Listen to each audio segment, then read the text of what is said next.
Halo Sobat Arsitek Sumba, kali ini kita akan membahas desain kos sekaligus kontrakan berukuran 5x7 meter.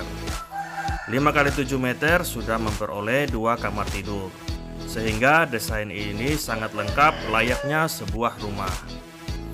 Memiliki 2 kamar tidur, ada dapur, jemuran, kamar mandi, ruang tamu, dan teras. Masing-masing kamar berukuran 2,5 x 3 meter. Kamar mandi 1,3 x 1,5 meter, jemuran 1,3 x 1,5 meter, dan ruang tamu 2,5 x 3 meter. Bagi Bapak Ibu yang membutuhkan jasa desain, bisa menghubungi kami via WhatsApp yang sudah tertera.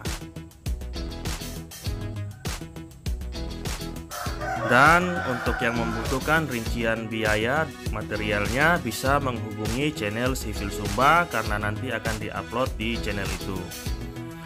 Jangan lupa dukung kami dengan like, subscribe, dan aktifkan loncengnya ya. Oke, langsung saja kita masuk pada tahap galian. Di sini sudah ada galian fondasi, sumur resapan, dan septic tank. Lalu kita lanjut pada pemasangan bagian pipa air kotor. Nah, pipa berwarna merah ini adalah pipa untuk buangan air mandi serta air cucian. Lalu pipa berwarna putih adalah pipa tinja buangan dari kloset yang langsung dibuang ke septic tank, dan dari septic tank limbah cairnya dibuang ke sumur resapan septic tank yang nanti akan dikasih filter berupa pasir, ijuk, dan kerikil. Kemudian kita lanjut pada pemasangan bagian fondasi batu kalinya. Ini ditanam ke dalam tanah dengan kedalaman 30-40 cm.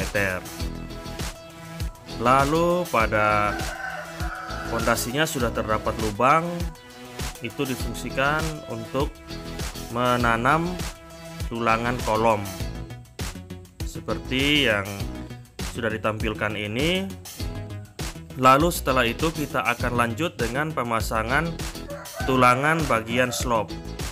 Nah, jadi sebelum pengecoran dipastikan antara tulangan slope dan tulangan kolom serta fondasi itu saling terikat ya. Kemudian ini kita lanjut dengan pemasangan begesting untuk pengecoran bagian slope.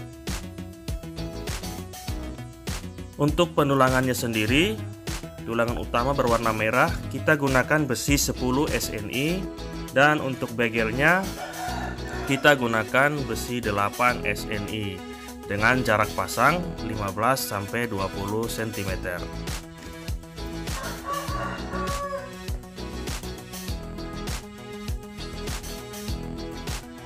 Lalu kita lanjut pada tahap pengecoran. Di sini kita menggunakan campuran 1:2:3, yaitu 1 semen, 2 pasir, 3 kerikil, yang merupakan campuran beton. Setelah itu kita lanjut dengan pengurukan kembali bagian pipa serta bekas galian fondasi. Lalu kita lanjut pada pengurukan sirtu serta pasir uruk sebelum membuka lantai. Kemudian kita lanjut pada pekerjaan dinding batako. Lalu dilanjutkan dengan pemasangan kusen jendela pintu serta pemasangan roster pada dinding jemuran untuk memaksimalkan pertukaran udara nantinya. Nah, pada desain kali ini saya maksimalkan pencahayaan alami serta penghawaan alami. Jadi sirkulasi udaranya saya utamakan dengan memperbanyak bukaan pada bagian depan dan bagian belakang, sehingga sirkulasi udara menjadi lancar, udara dalam ruangan menjadi sehat, tidak pengap dan tidak lembab. Lalu kita lanjut pada pemasangan struktur kolom. Kemudian ini pemasangan ventilasi kamar mandi. Pemasangan kaca buram harus seperti ini ya, agar tidak bisa diintip dari luar.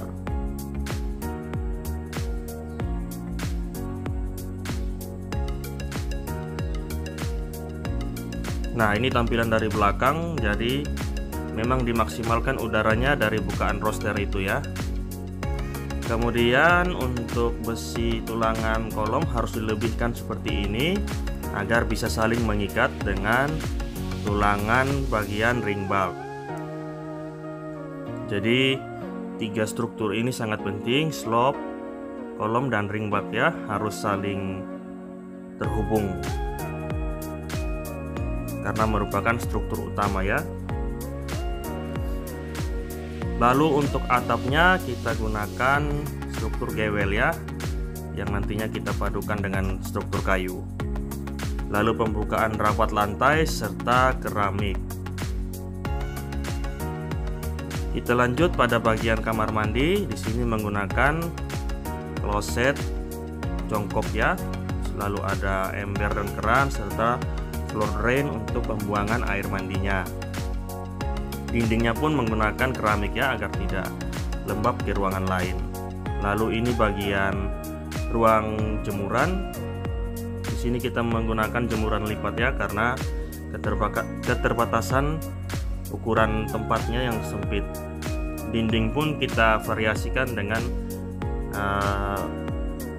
bata merah. Lalu itu di sana pintu kamar mandinya. Kemudian ruang yang ini kita fungsikan sebagai dapur. Nah, jadi seperti ini ya tampilan penataan ruangnya. Lalu di sini depan kamar kita bisa letakkan sebuah rak sepatu ya. Lalu ini penataan untuk kamar yang pertama, nanti kamar yang kedua berbeda ya. Di sini kita letakkan kasur double bed untuk 2 orang, lalu ada lemari ya, lemari pakaian. Ada jendela kecil juga di belakang. Kemudian ini yang satunya, ini lebih memaksimalkan ruang ya, tapi kasurnya single bed untuk 1 orang. Namun sudah bisa memperoleh meja kerja atau meja belajar. Kemudian ada rak sepatu juga. Nah, ini dia menggunakan jendela sudut ya pada kamar depan. Nah, ini ada rak sepatu. Lalu untuk penyimpanan pakaian kita fungsikan bagian kasurnya. Di situ ada laci ya untuk penyimpanan pakaian. Jadi biarpun ruangannya sempit, kita bisa manfaatkan semaksimal mungkin. Nah, ini jangan lupa jendelanya kita kasih tirai ya. Kemudian kita lanjut pada area ruang tamu. Nah, di sini terdapat kursi untuk menerima tamu atau kerabat. Adapun meja tempel ya. Nah, ini bisa kita gunakan untuk tempat pembuatan kopi atau teh di situ ya. Lalu ini tampilan pintu dan jendelanya. Bagian atas pintu juga terdapat bukaan untuk memasukkan cahaya matahari. Kemudian kita lanjut dengan pemasangan rangka plafon dan plafon. Di atas dapur kita pasang jaring seperti itu agar sirkulasi udaranya lancar ya, dibuang ke atap. Dan pada bagian jemuran kita tidak tutup dengan plafon karena nantinya atapnya akan kita gunakan bahan yang transparan untuk memasukkan cahaya matahari. Lalu ini balok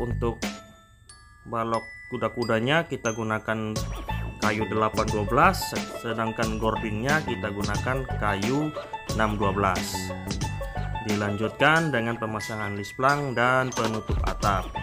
Boleh seng gelombang, bisa juga dengan spandek. Kemudian bagian depan kita kasih taman, serta ada halaman kecil dan di pagar keliling. Bagian belakang selain untuk service area bisa untuk parkir ya. Jadi lebih aman kita parkir di belakang, nanti sampingnya kita kasih gerbang. Nah, ini bagian atapnya yang transparan tadi. Lalu di sudut sana kita letakkan tandon air atau tower air. Ini jaraknya sudah lebih dari 10 meter dengan septic tank ya. itu minimal 10 meter agar tidak tercemar dari septic tank untuk sumur air bersihnya. Lalu ini tampilan depan, kita menggunakan plat beton pada bagian teras serta ada kanopi di atas jendela dan permainan variasi pada plesteran.